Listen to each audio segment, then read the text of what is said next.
Hey everybody, welcome back to the channel. Today we're going to be doing a special one. And it's not going to directly involve Phil, but somebody within the Vortex. One of the Knights of the Gout table, as I like to say. And I'm talking none other than Arturo Sanchez, this motherfucker right here. Now, if you don't know who Arturo Sanchez is, let me give you a quick history lesson. Him and Phil came up together in the FGC. That's where they met. That's where this so-called friendship started that Phil likes to say. It's more of just an acquaintance rather than a friend, as I'll show you here shortly. Now, Phil left the FGC because Phil was just hated in the FGC. Not because of scams or anything that Phil pulled. It was more so that Phil was just an asshole towards people within the FGC. Phil likes to say that he's played a character in the FGC, which really isn't true. Phil was just a prick and hated by people within the community.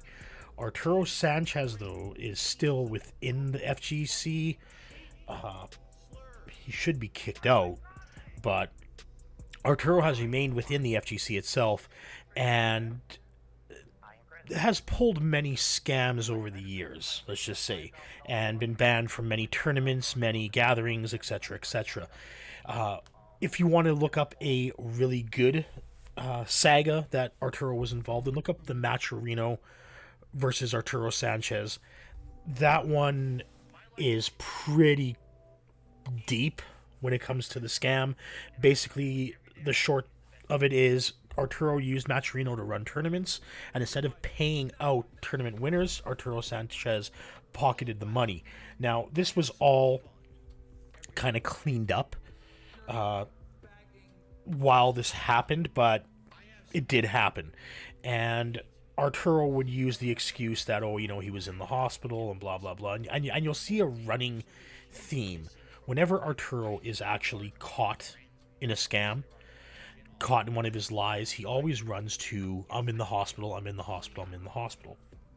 Now, today's saga involves Dominion, who is also a member of the FGC.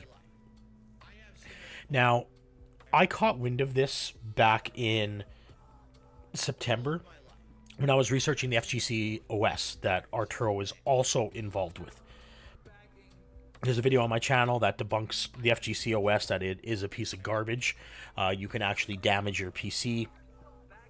After I released that video, Arturo took the FGCOS website down, then put it back up with disclaimers that use at your own risk. Basically, there's no security built into it, and it can damage your PC because, you know, nobody's going to run their 4090 and 14900K at 100% while idle on the desktop. Like, you're just going to degrade your CPU and your GPU pretty quickly and probably burn it out.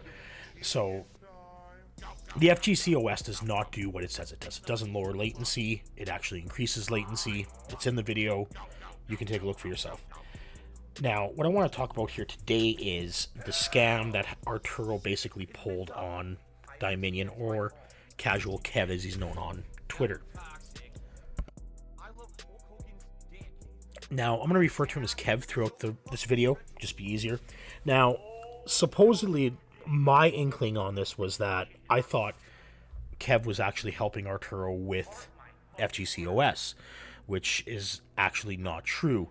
Basically, Kev had hired Arturo to build him a PC, and instead of giving him the PC, Arturo basically pocketed the money. You can see this here on the left-hand side. Now, we'll go over this here shortly. Now, at the same time I was going over FGCOS with Arturo, right? And you've probably, if you have seen my video, you'll know that this is my conversation with Arturo Sanchez. He pulled the exact same thing with me. Sorry, I've been in the ER, so I wasn't replying, blah, blah, blah. I called him out on FGCOS on this, right? This is my system right here. This is how well my system performs. FGCOS performs way, way worse. You can see an hour and 8 minutes testing, right? You have to test. With latency on, some people run it for like 30 seconds and go, hey, look, I don't have any latency. No, you gotta run it for like at least 20 minutes. I let it run for an hour just to be on the safe side. Now, Arturo here, let me bring this up. So, Arturo states that he's on a 9th gen 7980XE, which is an Extreme Edition processor, right? That's your quad channel, that's your HEDT processor. This is going to come into play here when we're going over Arturo's claims and stuff like this, because this actually gets pretty fucking hilarious. Because Arturo, after Kev had really confronted Arturo here, because Kev has been posting this on Twitter for quite some time now. Just bring it up here. So this is all culminated into this. Basically, he is now suing Arturo to recoup the money that has been lost. Now, as this transpired, there is a picture here, like Arturo again pulled again that he was in the hospital or whatever, right? Like, okay, whatever. Third time I've heard that story from Arturo. But a PC here, and we'll do an exploded view of this.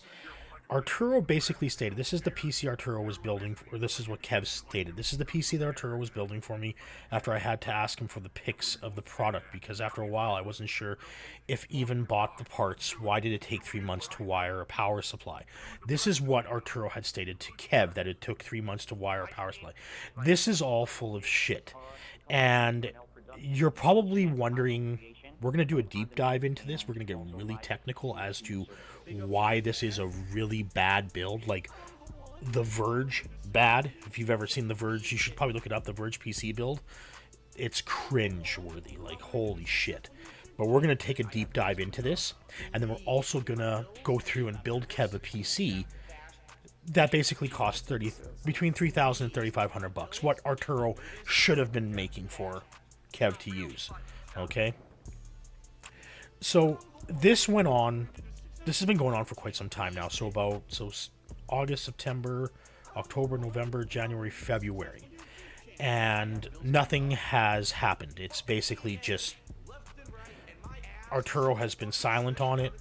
The court case is coming up here on March 7th, and this is the last time Kev has spoken about it. So Arturo basically took $3,000 or $3,300 from Kev and ran with it. And it's snowballed here. So let's bring this up here, because we could actually close all this down. We don't need to look at any of this anymore. So I have some things here that we can look up really quick. Now I'm going to bring up an exploded view of the computer in question. So this here is the PC that Arturo has built for Kev. Now, I'm going to bring this up.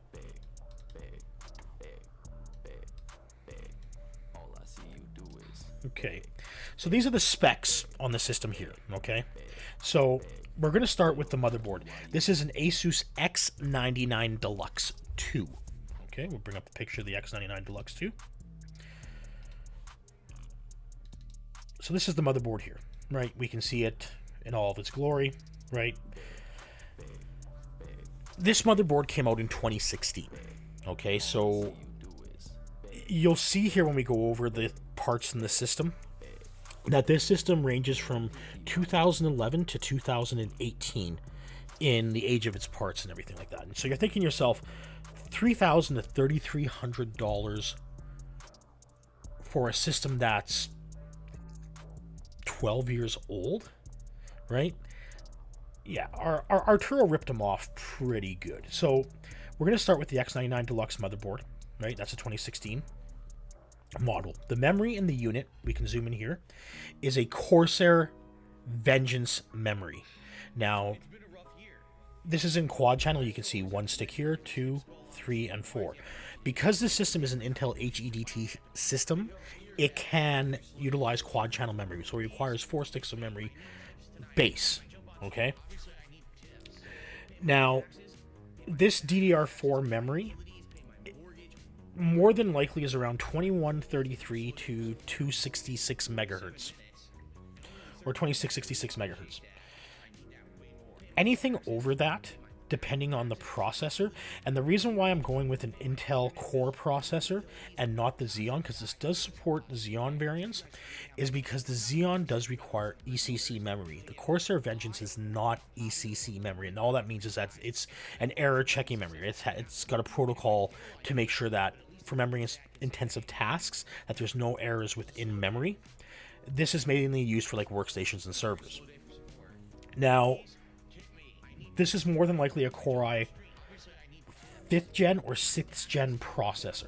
Okay, now this can be up to, we'll take a look at a couple of them here shortly. This could be up to like 10 cores. Actually, I'll bring that up right now. Allow us to take a look at some of the stuff here. Intel 6950. So this is the processor that can be supported. This is the biggest processor that can be supported on the system.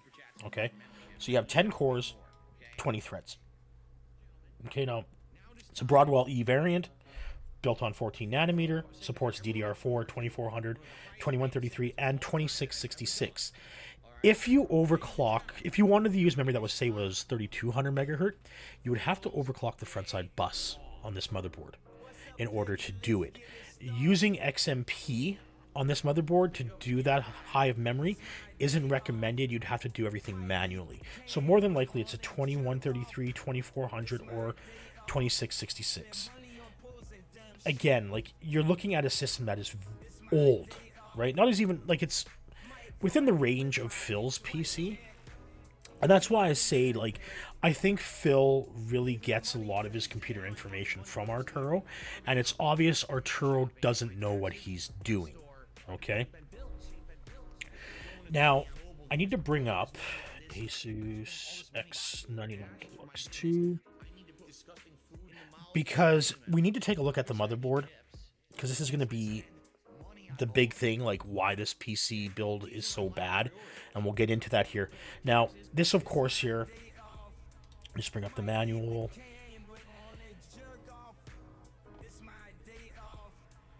Asus X99 Deluxe. Okay, so manual's up and running. So let's go back to WordPad. So the GPU is an NVIDIA 1080 or 1080 Ti reference model, or Founders Edition is what they call them now. We know that by the 6 and 8 pin connectors.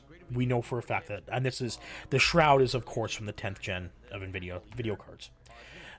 The one thing that I cannot bring up, and I've tried to enhance this with AI, is the model for the Seagate hard drive. Now, Seagate makes just regular standard Seagate desktop hard drives, and they also make the Barracuda line. The Barracuda line is more, if it was used, now it's called like Firecuda and everything like that, right?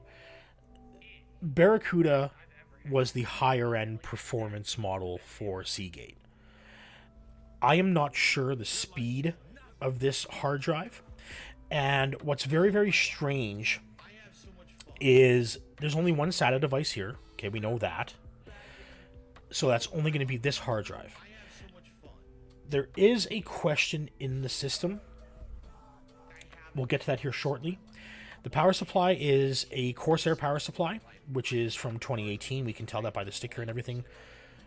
And this is the only part that I am unaware of what this is. At first, I thought it was a sound card. Then I thought it might be a PCIe SSD. Now, I used to have one of these way back when.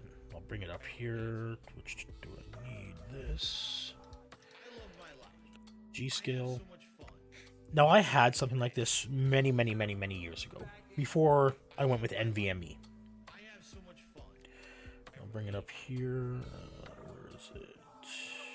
For $10 donations and $20 donations to pay your electric bill, to pay your fucking rent, all right? I get it. I'd hate me too. See you, Phil. Have a good one. It's been a rough year. Why does Phil always have to Phoenix Blade.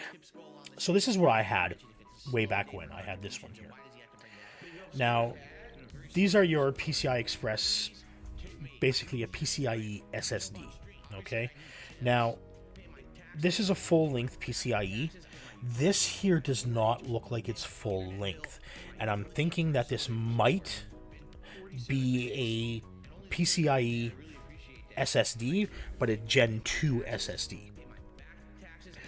Or it's a sound card, okay? The thing is that it has a pretty beefy heatsink, which is strange. This is why I think that it might be an SSD. I'm not too sure. It's the only thing in the system that I cannot be sure on. Now, if it is a Gen 2, which it is most likely a Gen 2, performance is going to be very, very bad on it. Okay? Like, it's still going to be fast, but it's not going to be, like, extremely fast. This motherboard, the X99 Deluxe, which is what we're going to be mainly focusing on here because it will explain a lot, supports NVMe, M.2, and U.2 storage. So there would be no reason to put this in. Now, you're also probably thinking, why is the video card in the bottom slots? Let's go over this here really quick. Aside from the bad wiring job, what is the problem that we can see with this system? There's no intake or exhaust fans in the system. Okay? The only thing is, it's ventilated in the front. You have the exhaust fan for the power supply here.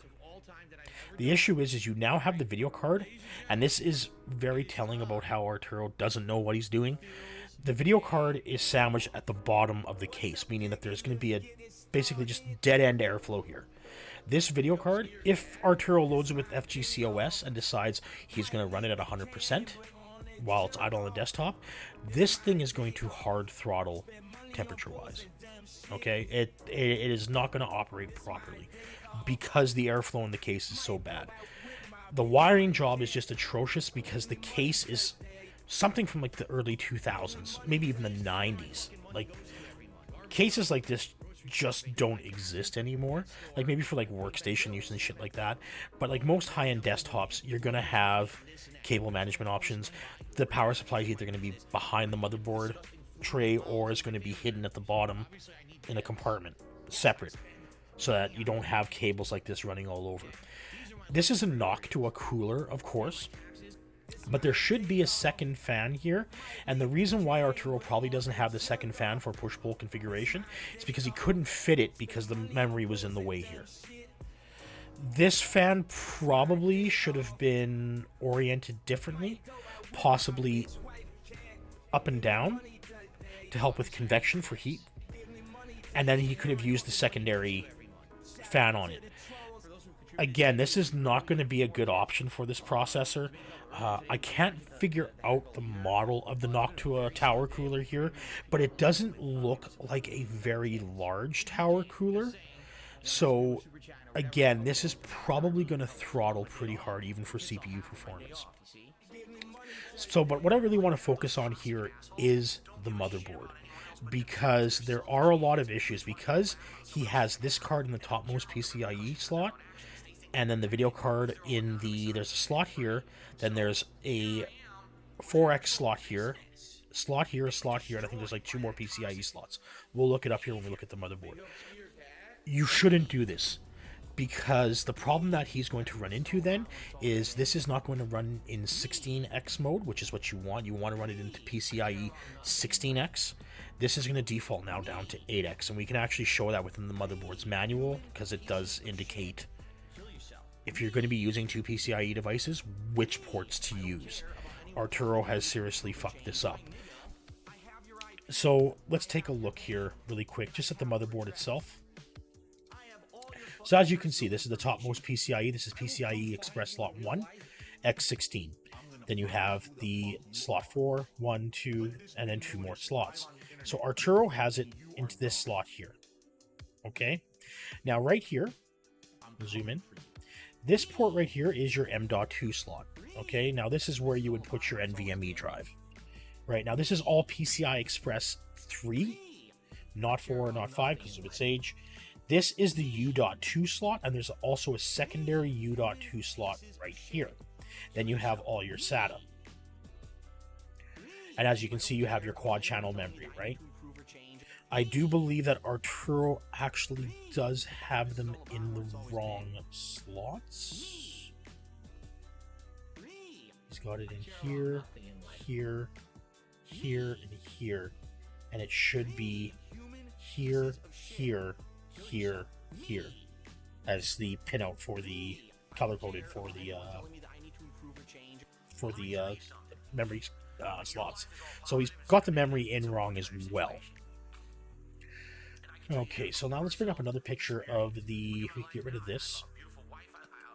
We're going to bring up this here really quick, because this can show you the side view. So there's all your SATA and your U.2 again, right? So you have your U.2 and you have all your SATA ports.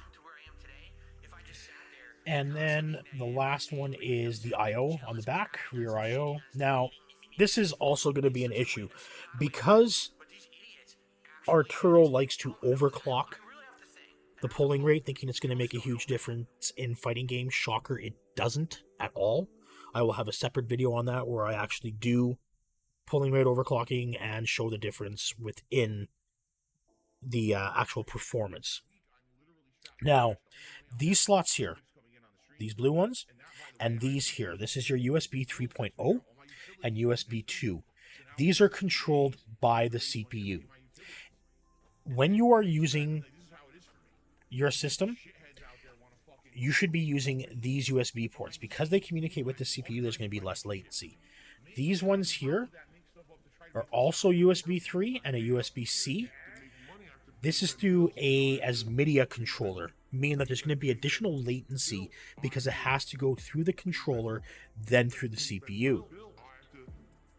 You don't want to be using these ports when you are...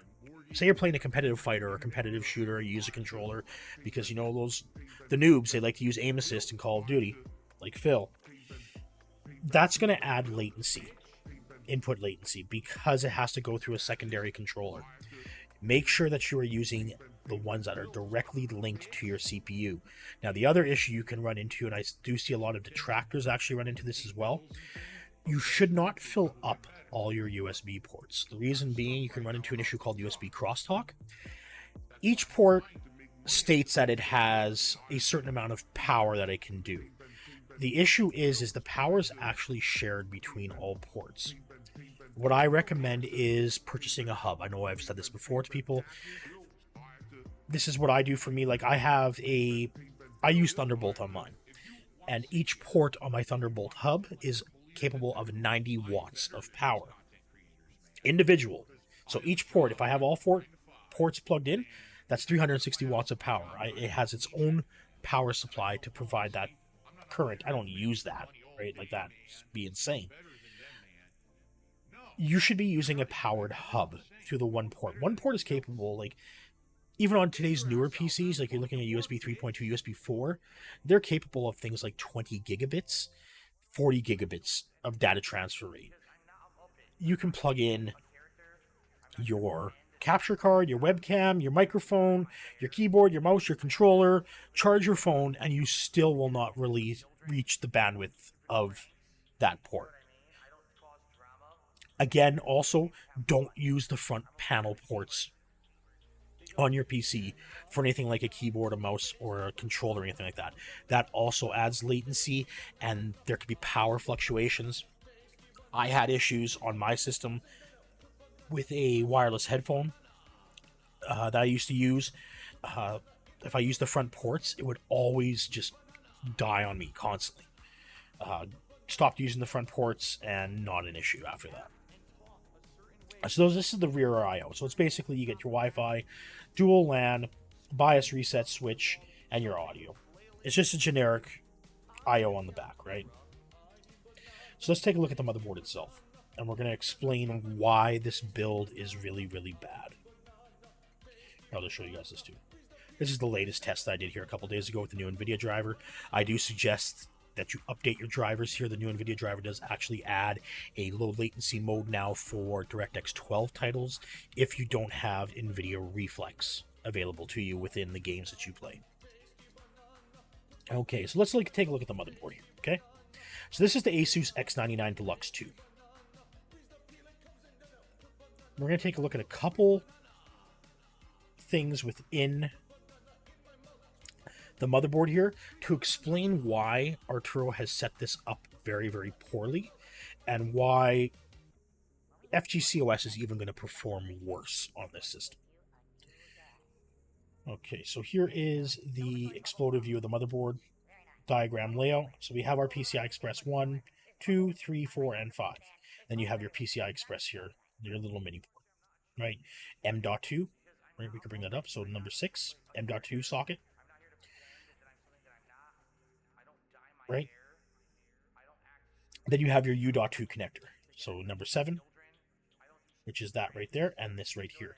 Now, U.2 is, when this motherboard was released, U.2 and M.2 were fighting for supremacy. U.2 is still utilized, and M.2 basically is more mainstream. U.2 is more utilized within servers and workstations. It does the exact same thing that M.2 does, it's just a different connector, okay? So now we're going to scroll down so we can see our DIMM slots here. So DIMM A2, DIMM 2, yeah. So we know what she was supposed to put in the slots, which she didn't do correctly. Yes, he didn't. Okay. So that is confirmed. He had set that up all wrong. So here's our PCI Express slots, okay? Now, back then, when you had your PCI Express, even today, you have the CPUs that are capable of, it depends on how many lanes your system needs. Now, within the Xeon range, you have 40 lane PCI Express.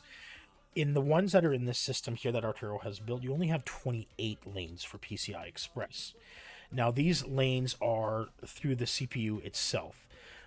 On newer PCs now, especially on AMD, your CPUs will have 28 lanes or 24 lanes or even 20 lanes of PCI Express. Then the motherboard also has lanes of PCI Express. The issue is the motherboard lanes can add latency. You want to make sure that when you're setting up your system that you're not going to overdo it with multiple NVMe drives, multiple SSDs, because everything ends up being shared. And we can see that here. So this is the recommended setup for this model. So if you want to run in PCI Express 16, which you want to run when you're running your video card, I can actually bring that up here on mine. What is it? Tech Power Up GPU-Z. Now, GPU-Z is a program that is just used just to monitor your video card, right? It can tell you everything, every aspect of your video card. You could bring up the sensors, you can see what the temperature is like. Right now, because I am encoding with my setup, my system is running a little bit hotter than usual, right? You can go into advanced mode, validation, etc. So this is your PCI Express. So we can see that my GPU is running at PCI Express 16 4.0, right? That's what I have. Arturo's setup, because he has used this top slot, that means that his video card is now running in X8, unfortunately, right? It's not a dual PCIe GPU setup. Because he has done this in this slot and this slot, this is going to cause issues. And that means that the GPU itself is going to slow itself down because it's going to be running with less lanes of PCI Express. This was very, very fucking stupid by Arturo to do. Coupled with the fact that he is using a standard spindle drive instead of an NVMe drive is insane, right? This system supports NVMe, M.2 NVMe, PCI Express 3. You could have gone with like a 970 Evo 2 to 4 terabyte that would have destroyed the read-write of, if this is a PCI Express SSD, it would have destroyed this and using probably like 1/10 the power and would completely cripple this right here, the 3 terabyte HDD. So Arturo seriously fucked up when he set when he built this PC. If this PC is even real or if this is just something that Arturo had thrown together. Now Arturo states that this is worth between $3,000 and $3,500. No. It's more than likely worth around $650 to $800. That is it, right? Most of these parts are going to have to be bought secondhand because they just don't make them anymore. The X99 Deluxe motherboard isn't made anymore. The processor isn't made anymore. The video card isn't. It isn't made, but NVIDIA still supports it. So this would all be secondhand products purchased, okay? Now, you're probably asking yourself, what can Kev get for 3,500? I'm gonna bring this up here. PC part picker, and we are going to build Kev a PC. Now, when I build PCs, I want to avoid people like I don't want to do what Arturo does, right? I used to have a friend that used to do this, where somebody would tell him it's like, I want to get a PC to play World of Warcraft, and then he would tell them, it'd be like, okay, $1,500. Then he would take the $1,500, and then he would try to cheap out. He would do what Arturo did, right? Just basically rip them off, give them a PC that was really below spec, and then pocket the rest of the money. I don't do that. When somebody comes to me and they want a PC built, my first question is, what is your budget and what are you going to be using it for? Those are the first questions that I ask. Now, if I'm going to assume that Kev just wants to play fighting games, okay? Now, I would probably try to talk him out of spending $3,500 because that's going to be overkill for fighting games. Like Street Fighter 6, I even play that on my notebook, which uses a 1070 graphics card, and it runs 1080p, 60 FPS, perfectly fine for Street Fighter 6. I haven't played Tekken on it yet, but supposedly it's going to be perfectly fine. So let's start a build here for Kev. So what we're going to go for is, depending on what you want to do, if all you want to do is game and you don't want to do like streaming or anything like that, you just want to game, okay? I'm going to be recommending the 7800 X3D. Okay? This is your best gaming CPU currently on the market. If you wanted to stream, then I would probably consider an Intel CPU, just based on the fact that I can use faster memory without throwing, like, with the problem with the AMD Ryzen processors is you have to keep the Infinity Fabric within the 1-to-1 ratio. That means chances are you're not going to be able to use memory over 6,000 megatransfers per second. You can, though. There was a recent AJASA BIOS update. It's not recent. It actually goes back a couple months. That can allow certain CPUs to use up to 6,400 megahertz memory. Now, if you want to then use faster memory, you have to manually unlock everything and then try to fine-tune it. Once you go out of that 1-to-1 ratio, you can lose up to 20% performance with your system. Okay, so we're going to go with an AMD Ryzen 7 7800X3D. Best gaming CPU on the market right now, just for straight gaming. This is what you go with. For the cooler, we're going to go with a Corsair liquid cooler, which is the latest one. See, Kev probably doesn't need the one with the fucking LCD screen and everything on it, so we're just going to go with a regular. We'll go with one. This is the one I use on mine, so we'll just add this. Okay, now for the motherboard, we're actually going to go with a Asus Crosshair X70E Hero motherboard. Okay, now the Asus Crosshair motherboard is going to give him a lot of options. Let's bring it up here. Asus Crosshair X670E Hero.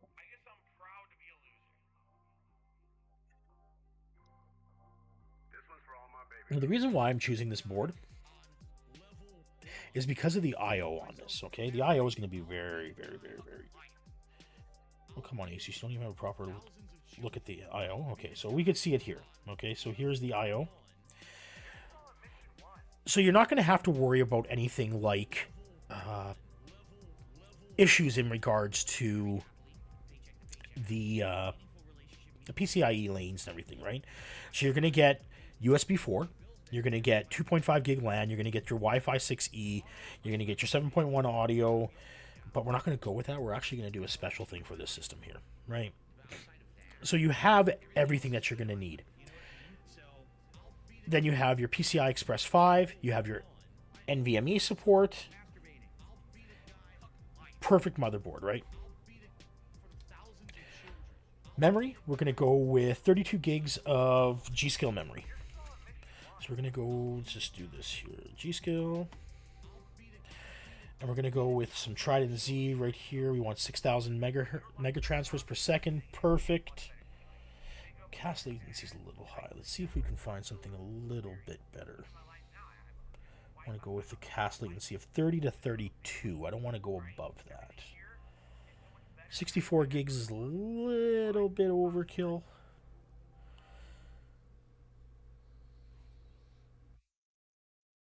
Here we go, Trident Z Neo. 117. Perfect. So there's 32 gigs of RAM in the system, 2 times 16 gig. CL30, 6,000 megahertz memory. Perfect. Storage, we're actually going to go with a crucial PCIe 5. The T7, this one right here. We're going to go with the T700. Now, the reason why we're going to go with this is because PCIe 5 is now available. The thing you need to be concerned with PCIe 5, PCIe 4, you're really not going to notice a difference in performance. What you want to look at is the random 4K read and write. That is your real world performance. Just because this has a speed, we can bring it up here. Just because the speed is like 12,000, right? It's 12,000 and 10,000. 12,000 gigabit read, 10,000 gigabit write. That doesn't mean that your games are going to load any faster compared to a PCIe 4 drive. The thing that you're going to be looking at the most is your max IOPs and the random 4K read and write. That is what Windows is designed on, and your games. Your games aren't one big, like, 80 gig file. They're made up of small files, and that's where the random 4K read and write comes in. So that's what you want to look at when you're purchasing an SSD drive or an NVMe drive. That is where you're going to get your performance, where you're going to notice how snappy Windows is. I use a 990 Pro from Samsung, a 2 terabyte in my system here, but like, I wouldn't notice a difference if I went to this crucial T700. I wouldn't notice that performance difference whatsoever going from PCIe Gen 4 to PCIe Gen 5. We're building a brand new system here, so I'm going to put that in for Kev. Now, the video card, we're actually going to go with a 4070 Ti Super from Asus. The ones that I play are free to play or incredibly inexpensive, like you spend $1 here or there to make progress. This one's for all my baby girls. Yeah, I mean that. Okay, and we're going to go... I'm not going to go with the Strix for Kev. It's not worth really the price increase. I'm going to just go with the Tough Gaming. The OC is not really going to matter, right? It's not going to be a huge difference in performance. Okay, now with the case, I'm actually going to go with this one right here, the Lion Lee 011 Dynamic Evo XL. This is the newer model. The reason why this new case is so much better than the original case is your tempered glass actually connects to each other. On my other one, the first gen, there was a strip right here of metal that basically kind of separated it. Plus, the tray can be moved in the unit, allowing for... You can actually put your GPU here through the riser. The riser is not going to add latency. Don't need to worry about that. This also has options for 420 millimeter rads instead of just a regular standard 360, which is actually going to increase radiator coverage, so better cooling. So great case. Next up, we're going to do the power supply. We're going to go something from Seasonic. Now, Seasonic typically designs most of the power supplies for companies like Corsair or whatever like that. We're going to go with an 80 plus titanium, and we're going to go with 1,000 watts as well. Now, you don't have to go with 1,000 watts. The thing is when you go with a power supply, I don't like to cheap out on it. I want to make sure that the power supply is going to be good for what I need it to do. And we'll go with the prime. We'll go with this one here. Now, the reason why I choose a higher end power supply, again, you want stable power, right? I want to make sure that the system is going to be operating properly. Now we can see that this system's estimated wattage is going to be 571 watts. So basically about half of the power supply, right? Just because you have a 1,000-watt power supply doesn't mean that it's going to pull 1,000 watts. The system is only going to pull the amount of power that you need to operate with. That's going to be your max wattage, 571 watts out of this system. The operating system, we're actually not going to choose. The option that I always give is to use SVIP CD key or UR CD key. You can get Windows 11 for pretty cheap, and there's nothing wrong with Windows 11, regardless of what people say. Windows 11 functions properly. I've been using it since it existed. I've never had a problem.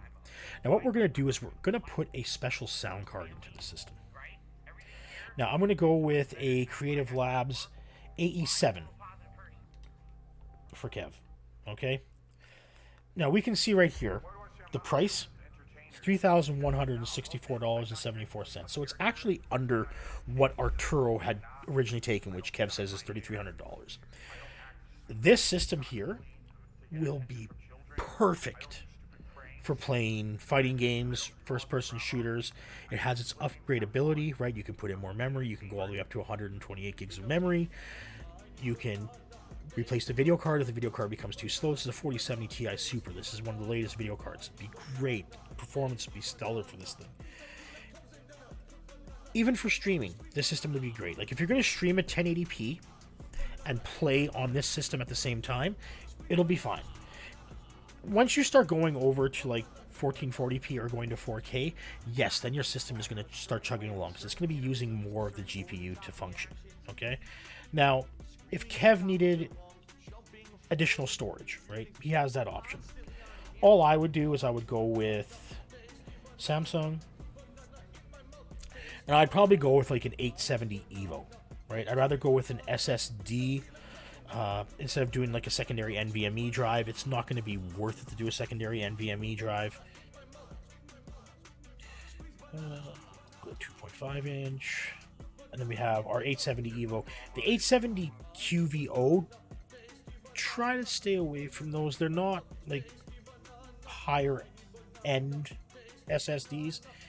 And so with the 870 Evo, you can get these up to 4 terabyte, right? So he can throw in an 870 Evo, 870 Evo 4 terabyte, right? And we're still not at that $3,500 range, right? So you have your awesome, crucial PCIe 5 drive, then you have your Steam drive, 4 terabytes of hard drive space, right? So those are the options. This is a really excellent computer for Kev. This is what Arturo should have done. The 7800X3D wasn't available back then, but you get the idea. This is what Kev can do. You get liquid cooling, you get a really, really, really strong motherboard, very strong, good quality power supply, excellent case, excellent video card, 32 gigs of memory. You can go to 64 if you want to. You can go to 128 if you want to. Plus, you get the secondary sound card. You get an actual discrete sound card, not secondary sound card. Now, going with a discrete sound card, the benefits are as follows. 1, better audio, okay? No matter what anybody says, I will always stick with a discrete sound card. Let it be through USB or an internal sound card. I currently use an AE9 now because I want to change out my microphone. I want to order a Sennheiser MX4, and this allows me with the AE9, without having to go through USB, it has an XLR with phantom power. So I'll get the best performance out of my microphone, the best audio. This here supports up to 600 ohm headsets. This will also lower CPU usage.